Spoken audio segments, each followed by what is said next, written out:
How's it going, guys? Bluegrass Sports Media here, and today we're going to do the spring preview for the 2022 Kentucky Wildcats offensive line going into the spring game. If you're new to the channel, hit the like and subscribe down below. I'm going to be I'm going to be finishing up these videos hopefully by the end of the week before the spring game kicks off on Saturday. And yeah, guys, without further ado, let's get into the video. So Kentucky's offensive line room, the best way I think to talk about this would be starting off with what we lose from last year's team. Three major starters lost from last year's team. Darian Kennard, an All-American, really the leader of last year's offensive line. Just a great football player and maybe one of the best tackles Kentucky's had in the Stoops era. A big guy. I think he's like 340.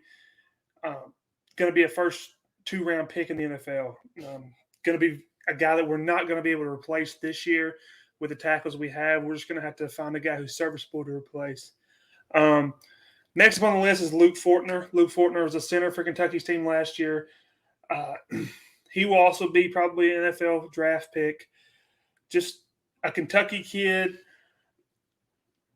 He really Kennard was the most talented guy on the roster as far as offensive line goes last year, but he really held this group together at center. And was a very serviceable center as a fifth-year senior last year. And then you have Dare Rosenthal. Dare Rosenthal is a transfer from LSU last year, came in and played tackle for Kentucky. A really athletic guy and a guy who's probably going to play in the NFL just like the other two above. He did not play in the bowl game, so we did swing Kenneth Horsey out, who we'll talk about later in the video, out to tackle. But, he's a guy who I could have seen benefit from coming back, but he decided to go to the NFL draft, and he's moved on from Kentucky, so he's a guy we're going to have to replace. So a lot of talent has gone from Kentucky offensive line, as well as offensive line coach Eric Wolford.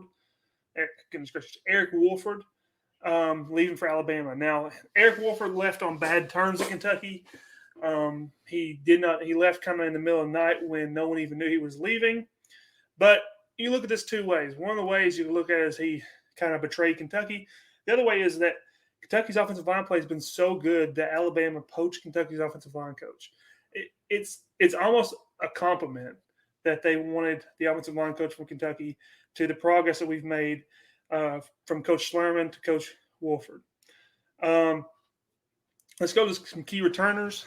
Eli Cox probably was on his way to being an All-American last year. Until he got hurt. He's going to transition to center this year to replace Luke Fortner. He's probably going to be our best offensive lineman this year, just due to the fact that we've lost a lot of our premier offensive line, and we're going to have to show how well we've developed offensive linemen. So I think Eli Cox is probably going to be an All-American, make an All-American team this year at Kentucky, and he's going to be the leader of this offensive line unit. Second up, we got Kenneth Horsey. These two guys Kenneth Horsey is going to probably slot back in the guard. Like I said before, he played a little bit of tackle last year.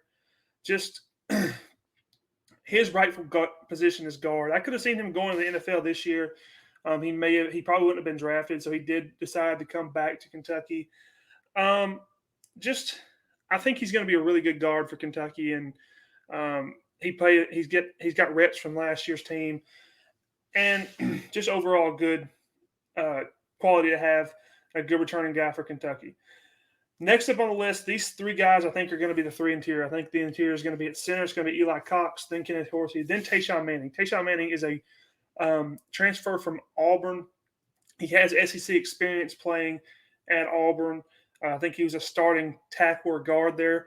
I've heard from the press conference I've watched and the research I've done that he's probably going to slot into a guard position for us.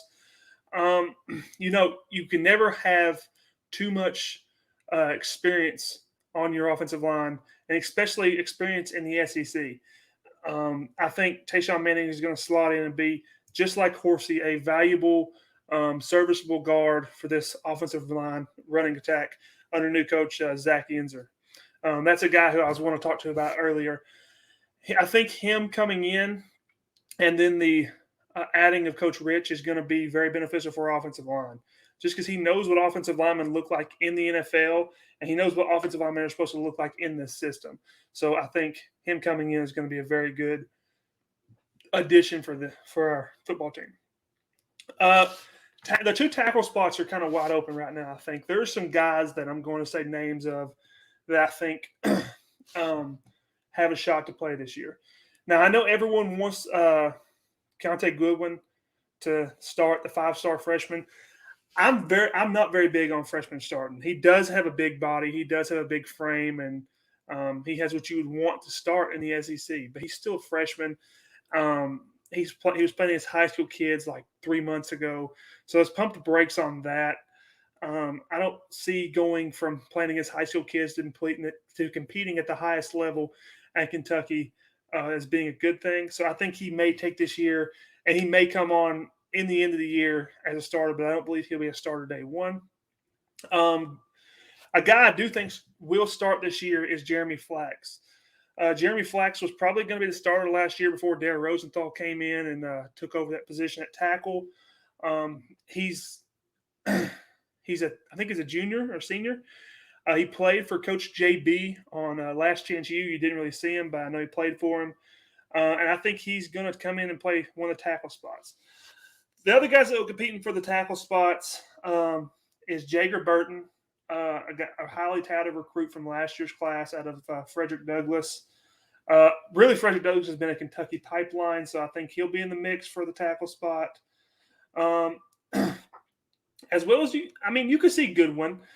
I think it will be Jager Burton and Flax to start the season, and I can see Keontae Goodwin kind of stepping in for Flax probably if he does not perform to the proper standards.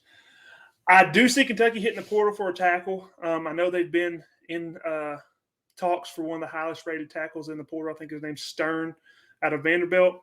I don't think we'll get that guy, but I could see us addressing tackle in the portal, which I think after the spring, a lot of the guys who aren't going to realize they're not going to be in the role they want to be will transfer.